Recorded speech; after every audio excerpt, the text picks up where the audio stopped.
ಧಾರ್ಮಿಕ ವಿದ್ವಾಂಸ ತಾಜುಶ್ಶರಿ ಉಸ್ತಾದ್ ಅವರ 3ನೇ ಉರುಸ್ ಕಾರ್ಯಕ್ರಮ ಮಾರ್ಚ್ 1ರಿಂದ 3ರವರೆಗೆ ಕಾಸರಗೋಡು ಬಂದ್ಯೋಡ್ ಸಮೀಪದ ಶಿರಿಯಾದಲ್ಲಿ ವಿವಿಧ ಆಧ್ಯಾತ್ಮಿಕ ಧಾರ್ಮಿಕ ಕಾರ್ಯಕ್ರಮಗಳೊಂದಿಗೆ ನಡೆಯಲಿದೆ ಎಂದು ಸಿದ್ದಿಕ್ ಮೋಟುಗೋಳಿ ಹೇಳಿದರು.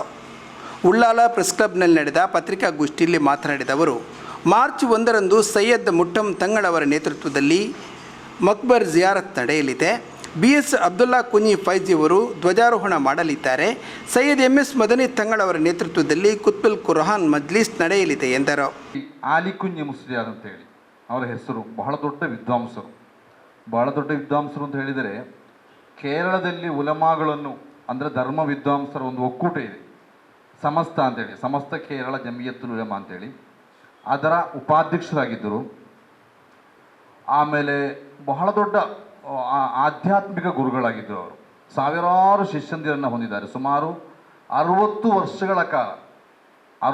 ವರ್ಷಗಳ ಕಾಲ ಧಾರ್ಮಿಕ ಶಿಕ್ಷಣವನ್ನು ಕೊಡುತ್ತಾ ದರ್ಸ್ ನಡೆಸು ಅಂತ ಹೇಳಿದರೆ, ನಾವು ದರ್ಸ್ ಅಂತ ಹೇಳಿದರೆ ಆ ಧಾರ್ಮಿಕ ಶಿಕ್ಷಣ ಕೇಂದ್ರ, ಅದರಲ್ಲಿ 6 ದಶಕಗಳ ಕಾಲ ಸೇವೆ ಮಾಡಿ ಸಾವಿರಾರು ವಿದ್ವಾಂಸರನ್ನು ಅವರು ಈ ಸಮಾಜಕ್ಕೆ ಕೊಟ್ಟಿದ್ದಾರೆ.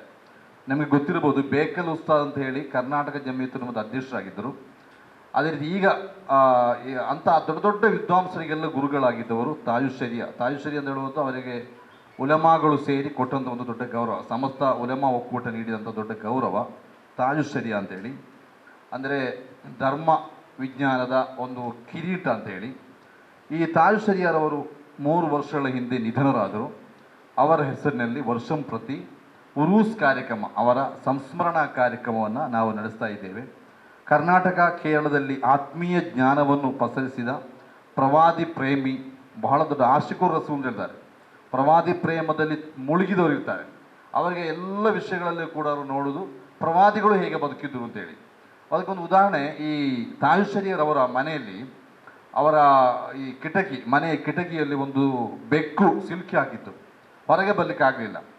ತುಂಬ ಸೇರಿ ಅದನ್ನು ತೆಗೆಲಿಕ್ಕೆ ಪ್ರಯತ್ನ ಮಾಡಿದರು, ಆದರೆ ಅವರು ಬಿಡಲಿಲ್ಲ. ಯಾಕೆಂತ ಹೇಳಿದರೆ ಅದಕ್ಕೆ ಗಾಯ ಆಗ್ಬೋದು ಅಂತೇಳಿ ತಕ್ಷಣ ಅವರು ಜನರನ್ನು ಕರೆಸಿ ಅದನ್ನು ವೆಲ್ಡಿಂಗ್ ಎಲ್ಲ ಕಟ್ ಮಾಡಿ ಕಂಪ್ಲೀಟ್ ತನ್ನ ಮನೆಯ ಒಂದು ಕಿಟಕಿ ಹೋದರೂ ಪರವಾಗಿಲ್ಲ, ಆ ಬೆಕ್ಕಿಗೆ ನೋವಾಗಬಾರದು. ಅದಕ್ಕೆ ಯಾಕೆ ಕಾರಣ ಅಂತಂದರೆ ಪ್ರವಾದಿಗಳು ಕಲಿಸಿಕೊಟ್ಟಿದ್ದಾರೆ, ಒಂದು ಈ ಭೂಮಿಯ ಮೇಲಿರುವ ಪ್ರತಿಯೊಂದು ಜೀವಿಯೊಂದಿಗೂ ಕೂಡ ಕರುಣೆ ತೋರಿಸಬೇಕು. ಒಂದು ಬೆಕ್ಕನ್ನು ಬಿಡಿ, ಒಂದು ಇರುವೆಯನ್ನು ಕೂಡ ಸುಟ್ಟುಕೊಳ್ಳಬಾರದು. ಈ ರೀತಿ ಪ್ರವಾದಿಗಳ ಜೀವನ ಶೈಲಿ ಅದು. ಹಾಗಾಗಿ ನಾನು ಅದಕ್ಕೆ ಅವಕಾಶ ಕೊಡುವುದಿಲ್ಲ ಅಂತ ಹೇಳಿ ಈಗ ಸಹ ಕಿಟಕಿ ಇದೆ, ದೊಡ್ಡ ಒಂದು ಹೋಲಾಗಿ. ಆ ರೀತಿ ಪ್ರತಿಯೊಂದು ವಿಷಯದಲ್ಲೂ ಕೂಡ ಪ್ರವಾದಿಗಳನ್ನು ಅನುಸರಣೆ ಮಾಡುವವರನ್ನು ನಾವು ಆಶಿಕುರ್ ರಸೂಲ್ ಅಂತ ಹೇಳಿ ಹೇಳ್ತೇವೆ. ಅಂಥ ಆಶಿಕುರ್ ರಸೂಲ್ಗಳಲ್ಲಿ ಬಹಳ ಪ್ರಮುಖರಾಗಿದ್ದರು ಬಹುಮಾನ್ಯರಾದ ತಾಜುಶ್ಶರಿಯ ಶೇಖುನ ಅಲಿ ಕುಂಜಿ ಉಸ್ತಾದ್. ಅವರ 3ನೇ ಉರೂಸ್ ಕಾರ್ಯಕ್ರಮ ಮಾರ್ಚ್ 1ರಿಂದ 3ರವರೆಗೆ ಕಾಸರಗೋಡು ಮತ್ತು ಕಾಸರಗೋಡಿಂದ ಬರುವಾಗ ಕುಂಬ್ಳೆ ಸಮೀಪ ಬಂದ್ಯೋಡ್ ಅಂತೇಳಿ ಸಿಗ್ತದೆ. ಅಲ್ಲಿಂದ ಸ್ವಲ್ಪ ಮುಂದಕ್ಕೆ ಹೋದರೆ ಶಿರಿಯಾ ಅಂತೇಳಿ, ಅಲ್ಲಿ ಅವರ ಖಬರಸ್ಥಾನ ಅಲ್ಲಿದೆ, ಅವರ ಮಕ್ಬರ ಅಲ್ಲಿದೆ. ಅಲ್ಲಿ ಈ ಕಾರ್ಯಕ್ರಮ ನಡೆಯುತ್ತದೆ ಬಹಳ ಗಂಭೀರವಾಗಿ. ಮೊದಲನೇ ದಿವಸ ಸೈಯದ್ ಮುಟ್ಟಂ ತಂಗಳವರ ನೇತೃತ್ವದಲ್ಲಿ ಅವರ ಜಿಯಾರತ್ ನಡೆಯುತ್ತದೆ.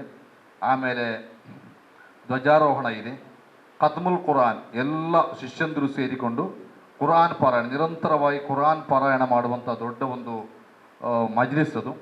ಅದೇ ರೀತಿ ಸಲಾತುಲ್ ಹುಲೂರ್ ಅಂತ ಹೇಳಿ ಒಂದು ಕಾರ್ಯಕ್ರಮ ಇದೆ. ಅದೇ ರೀತಿ ನಮ್ಮ ದಕ್ಷಿಣ ಕನ್ನಡ, ಉಡುಪಿ, ಕೊಡಗು ಸೇರಿ ವಿವಿಧ ಕಡೆಗಳಲ್ಲಿ ಕಾಜಿಯಾಗಿರುವಂಥ ಝೈನುಲ್ ಉಲಮಾ ಶೇಖುನ ಮಾಣಿ ಉಸ್ತಾದ್ ಅವರ ನಾಯಕತ್ವದಲ್ಲಿ ಕಾರ್ಯಕ್ರಮ ನಡೆಯುತ್ತದೆ.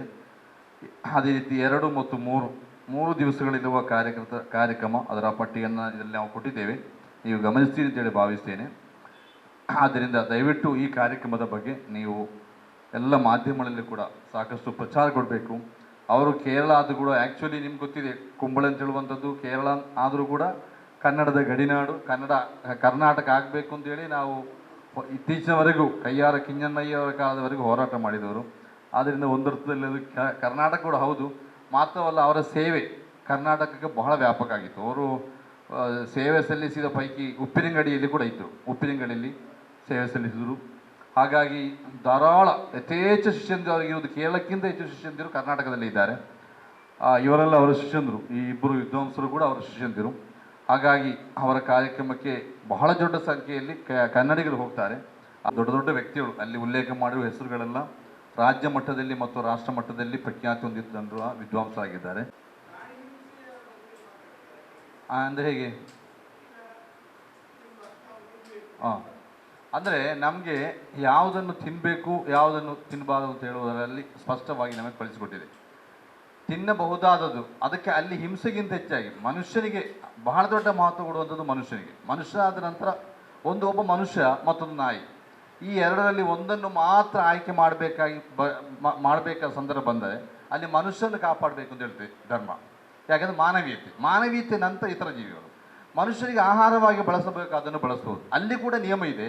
ಒಂದು ಕೋಳಿಯನ್ನು ಕೊಯ್ಯುವಾಗ ಹೆಚ್ಚು ಹೊತ್ತು ತಗೊಳ್ಬಾರ್ದು. ಇದು ದರಗಾದಂಥ ಆಯುಧವನ್ನು ಬಳಸಬಾರ್ದು. ಅತ್ಯಂತ ಚೂಪಾದ ಆಯುಧ. ಅದಕ್ಕೆ ಫಸ್ಟಿಗೆ ಅದಕ್ಕೆ ಬಾಯಿಗೆ ನೀರು ಕೊಟ್ಟು ಕ್ಷಣಾರ್ಧದಲ್ಲಿ ಏನಾಗಬೇಕು, ಕಟ್ ಮಾಡಬೇಕು. ಅದರಲ್ಲಿ ಕೂಡ ನೀವು ಕರುಣೆ ತೋರಬೇಕು ಅಂತೇಳಿ ಭಾಳ ಸ್ಪಷ್ಟವಾಗಿ ಹೇಳಿದೆ. ಯಾವುದೇ ಒಂದು ನೀವು ದಬಹ ಮಾಡುವ ಪ್ರಾಣಿಯನ್ನಾದರೂ ಕೂಡ ಅದನ್ನು ಜಜ್ಜಿ ಏನೆಲ್ಲ ಮಾಡಿಕೊಂಡು ಈಗ ಜಟ್ಕಾ ಇದಂತೆಲ್ಲ ಹೇಳ್ತಾರೆ, ಅಂಥದಕ್ಕೆಲ್ಲ ಅವಕಾಶ ಇಲ್ಲ. ನಮ್ಮಲ್ಲಿ ದಬಹ ಅಂತ ಹೇಳಿದರೆ ಹಲಾಲು ಮಾಡು ಅಂತ ಹೇಳಿದ್ರೆ ಅದಕ್ಕೊಂದು ನಿಯಮ ಇದೆ. ಅತ್ಯಂತ ಚೂಪಾದ ಆಯುಧದಲ್ಲಿ ಕತ್ತಿಯಲ್ಲಿ ಕ್ಷಣ ಮಾತ್ರದಲ್ಲಿ ಕತ್ತರಿಸುವಾಗ ಅದನ್ನು ಡಿವೈಡ್ ಮಾಡಬೇಕು ಅಂತೇಳಿ, ಅದು ಕೂಡ ಕರುಣೆ. ತಿನ್ನಬೇಕಾದನ್ನು ತಿನ್ನಬೇಕು. ಅದು ಅಲ್ಲಿ ಕೂಡ ಏನು ಮಾಡಿದೆ, ಕರುಣೆಯ ಬೋಧನೆಯನ್ನು ನಾವು ಪ್ರವಾದಿಯವರ ಜೀವನದಲ್ಲಿ ಕಾಣಲಿಕ್ಕೆ ಸಾಧ್ಯ.